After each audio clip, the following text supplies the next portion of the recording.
હજુ આજે આપણે ધોરણ 10ની અંદર વિષય ગણિત ચેપ્ટર 13 આંકડાશાસ્ત્ર ઉપર વાત કરીશું, જેની અંદર આજે આપણે વર્ગ અંતરાલ એટલે કે જેની અંદર વર્ગો આપ્યા હોય અને એનો દાખલો જો તમારે ગણવો હોય તો તમે કઈ રીતે ગણી શકો એના ઉપર આજે આપણે ચર્ચા કરીશું.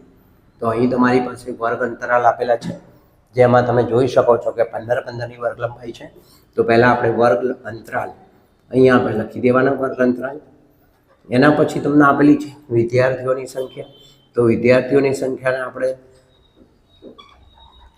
એફઆઈ તરીકે ઓળખીશું. તો અહીંયા તમારે એફઆઈ લખી દેવાનું વિદ્યાર્થીઓની સંખ્યાની અંદર. અહીંયા એફઆઈ આવી જશે આપણું, બરાબર. અને એના પછી આપણે શોધીશું મધ્ય કિંમત.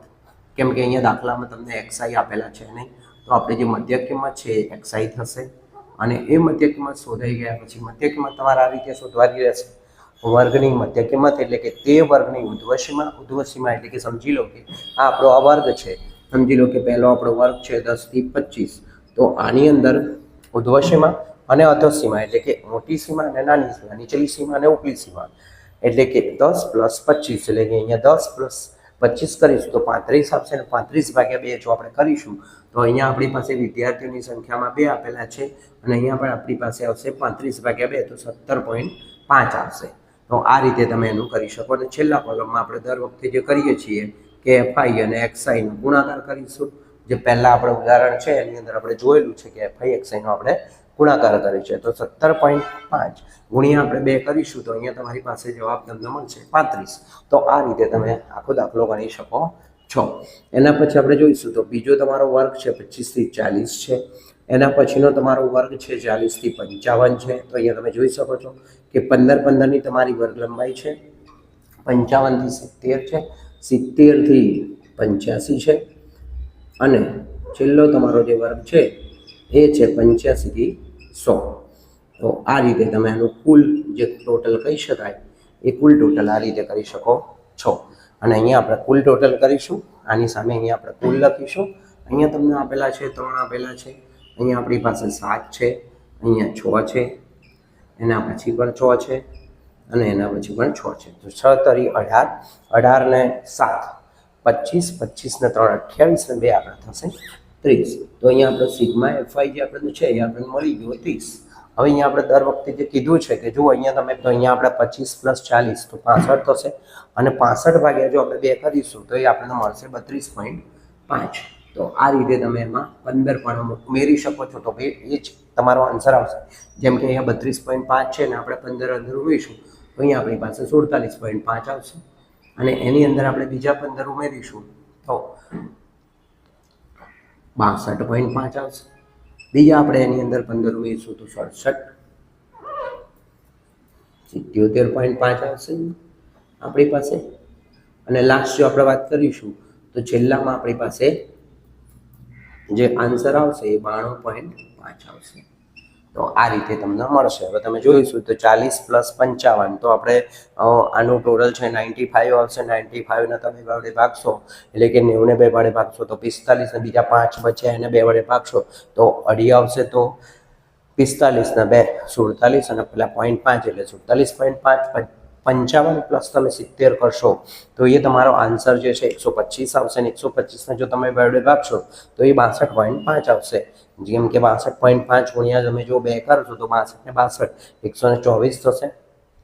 અને ઉપરના જે 5 છે એનો આપણે 1 ગણીશું તો 125 થશે. 70 + 85 તમે કરશો તો 155 આવશે. 155 ને જો તમે 2 વડે ભાગશો એટલે કે 150 અને એને 2 વડે ભાગશો તો 75 ને 5 ને તમે 2 વડે ભાગશો તો 2.5 તો 75 + 2.5 એટલે કે 77.5 આવશે. તો 185 આવશે. 185 અંદર આપણને 180 એટલે 180 ના જો આપણે અડધા કરીશું તો 90 થશે. અને બીજા ઉપરના 5 છે એના અડધા કરીશું તો આપણને 2.5 આવશે. એટલે કે 90 + 2.5 એટલે કે આવશે 92.5. હવે તમારે બીજું કશું નથી કરવાનું, આ બંનેનો તમારે ગુણાકાર કરવાનો છે. અને આનો ગુણાકાર કર્યા પછી આપણે એનું ટોટલ કરીશું. એ ટોટલને આપણે કહીશું સિગ્મા એફઆઈ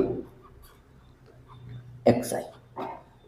અને પછી આપણે એક્સ બારનું જે આપણું સૂત્ર છે એના આધારે આપણે સિગ્મા એફઆઈ એક્સઆઈ જે છે આપણું એ અને સિગ્મા એફઆઈ એના આધારે આપણે દાખલો આપણે ગણીશું. તો આ રકમ આપણી 325 થશે અને એના 25 તરી 75 અને બાકીના 3 તરી 9 ને જો આપણે કરીશું તો 9 અને પાછળ જે રકમ છે 25 તરી 75 તો એ આપણી પાસે રકમ આવશે 97, કેમ કે પાછળ 25 તરી 75 એટલે 7 7.5 આવે એટલે કે 7.5 આવશે. પોઈન્ટ આપણે નાખી દઈશું તો અને 3 તરીનો એટલે કે આપણે આનો ગુણાકાર જો 93.5 આ રીતે લખી શકો છો. એ જ રીતે તમારે આના સાથે આનો ગુણાકાર કરવાનો રહેશે અને આ રીતે તમે શોર્ટ રીતોનો ઉપયોગ કરીને ખ્યાલ છે એનો તમે જો ગુણાકાર કરતા જશો તો એ ગુણાકાર તમને અહીંયા 332.5 મળશે. જેમ કે અહીંયા તમે જોઈ શકો છો તો 7 છે 7 પંચું 35 થશે અને એની 3 વધી આવશે 49ના 3 એના 52 થશે, 52નો બગડો આવશે અને એમાં 5 આવશે વધી અને 7 ચોક 28, 28 ને 5 તો 33. તો આ રીતે તમે કરી શકો છો. અહીંયા આપણે 6 છે તો 6 પંચા આપણે અહીંયા 30 એટલે કે 0 આવશે એની 3 આવી તો 6 દુ 12, 12 ને 3 15 આવશે, 15નો પાછલો વધી આવી 1 અને 4 36, 36 ને 1 37. તો અહીંયા આપણે આનું જે ગુણાકાર છે એ 375 આવશે, 35 30 તો અહીંયા આપણી પાસે 0 આવશે અને એની 3 આપણી ઘરે વધી પડશે 6 સીધું 42, 42 ને 3 45, 45 ને આપણે 5 લઈશું અને 4 ને આપણે વધીમાં લઈશું 6 સીધું 42, 42 ને 4 થશે 46 અને એનો ગુણાકાર જો આપણે મતલબ ટોટલ કરીશું તો 465 આવશે. તો આ રીતે તમે આનો ગુણાકાર કરી શકો છો. અહીંયા આપણે છેલ્લે લાસ્ટ રીતે તમે 6 પંચું 30 ની પડશે 0, અહીંયા 6 દુ 12, 12 ને 3 15 તો 15 ને પાછળો વધી આવી 1, 6 9 54, 54 1 55 તો અહીંયા તમારી પાસે આવશે 555. તો આ રીતે તમે બધાનો ગુણાકાર કરી શકો છો.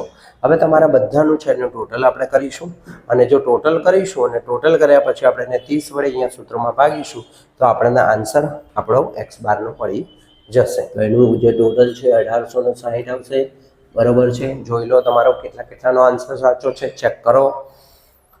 એના પછી આપણે x બારનો અહીંયા સિગ્મા એફઆઈ એક્સઆઈ અને આપણી પાસે સિગ્મા એફઆઈ છે જ તો એનો આપણે સૂત્રમાં ઉપયોગ કરીશું. તો અહીંયા આપણી પાસે અહીંયા છે 1860 છે અને એનું આપણે અહીંયા 30 વડે એને ભાગીશું તો 30 1860 ભાગ્યા 30 દરેક વિદ્યાર્થી મને કોમેન્ટ બોક્સમાં જવાબ આપશે કે તો અહીંયા આપણે જોઈ શકીએ છીએ કે 3 6 18 થશે તો પહેલું 6 આવશે અને એના પછી 3 દુ 6 એટલે કે 62 તમારો x બાર મળશે એટલે કે તમારો મધ્યક છે એ તમને 62 મળશે.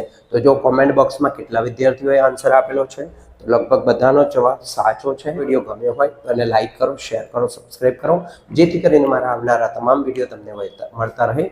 થેન્ક યુ વિદ્યાર્થી મિત્રો.